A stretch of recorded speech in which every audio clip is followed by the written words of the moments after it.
Hello guys, welcome pala sa aking channel, Kiko Mekaniko. So, siya nga pala guys, ito na po yung pinaka latest update sa ginagawa ko na Kia Sportage. So, Kia Sportage 2019 model.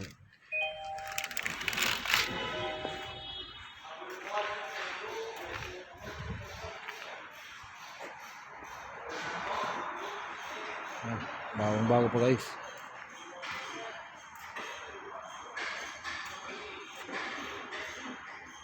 So, yan. Ito po guys yung ito po yung may issue na na ayaw mandar. So, lumalagatik lang yung guys, yung sa bandang relay niya pag sinusubukan paandarin. So kung makita niyo lang po sa na video, ayaw pumandar. So sa ngayon guys, susubukan pong paandarin. Yan. Naandar na guys. So nakakapagtaka guys na modelo pa itong sakyan. Nagkaroon na po agad ng ganitong trouble.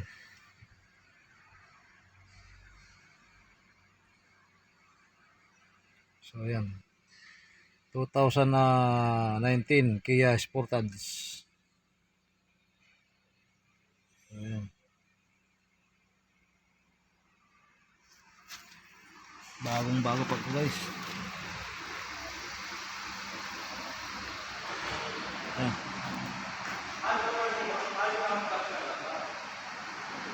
Kia Sportage 2019 model.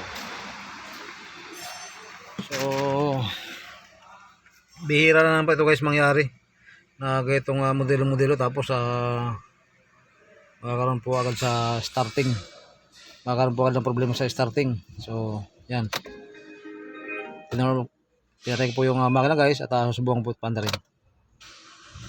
Yan, garantisado po guys na andar na. So pakita ko lang po sa inyo guys yung ginawa ko dito, kasi actually guys pagka ganitong modelo siyempre magtataka po tayo na bakit may trouble po kayo na ganito na ayaw mandar. So pagka modelo po ang sakyan guys, ang una po natin gagawin subukan po agad natin na galaw-galawin yung mga yung fuse box, yung mga fuses or yung mga relay. So ganoon po guys yung ginawa ko guys. Nag-loose lang po yung relay ng starter motor. So pakita ko lang po sa inyo guys yung location ng relay ng starter motor nito.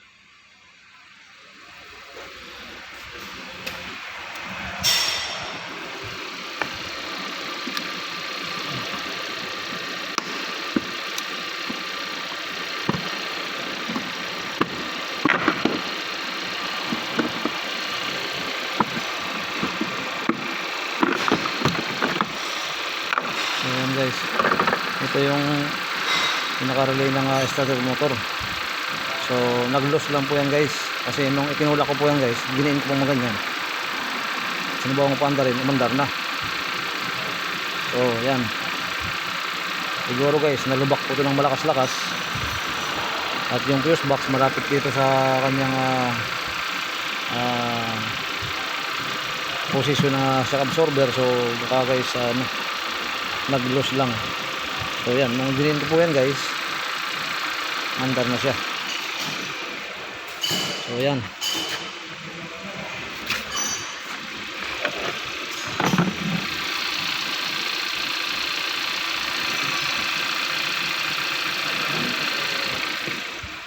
garantisado po guys na umaandar na ito. Kaya pagka naka-encounter po tayo guys ng ganitong sitwasyon, halimbawa namatay yung sasakyan ng nanakbo, so susubukan po muna natin guys na galawin yung mga fuses or yung mga relay, baka sakaling lumuwag lang.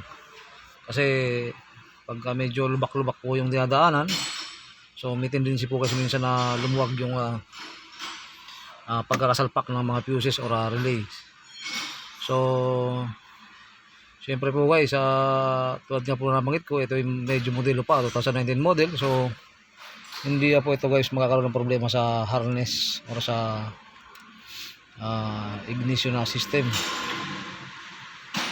Kasi bagong bago pa. Except, yun nga po, mag-lose yung mga connections. So, example na po ito, nag-lose yung connection, kaya ayaw mandar. So, dinin ko lang po na maayos yung relay niya, umandar na. Yan. So, yan guys. Yun lang po yung pinaka naging trouble ng itong Kia Sportage 2019 model. Yan. So, subukan ko po guys na i-turn off yung engine. At paanda rin po ulit. Yan. Okay na po guys. Yun sa ito lang guys, marami po kasing reason bakit ayaw mandar ng isang sakyan. Posibleng may problema sa susian or sa linya ng ignition switch or sa fuse box, sa starter motor or sa ibang harness po guys. So yun po muna yung ano natin guys titingnan pagka ganito yung na-encounter natin trouble. So sa ngayon guys, garantisado po na ayos na po ito. Sana po guys, paki-subscribe yung aking channel. At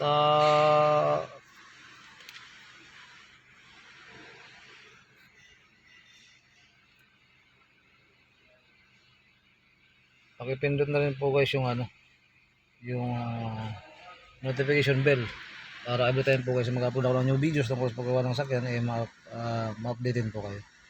So hanggang sa sunod po ulit guys, maraming salamat po. God bless.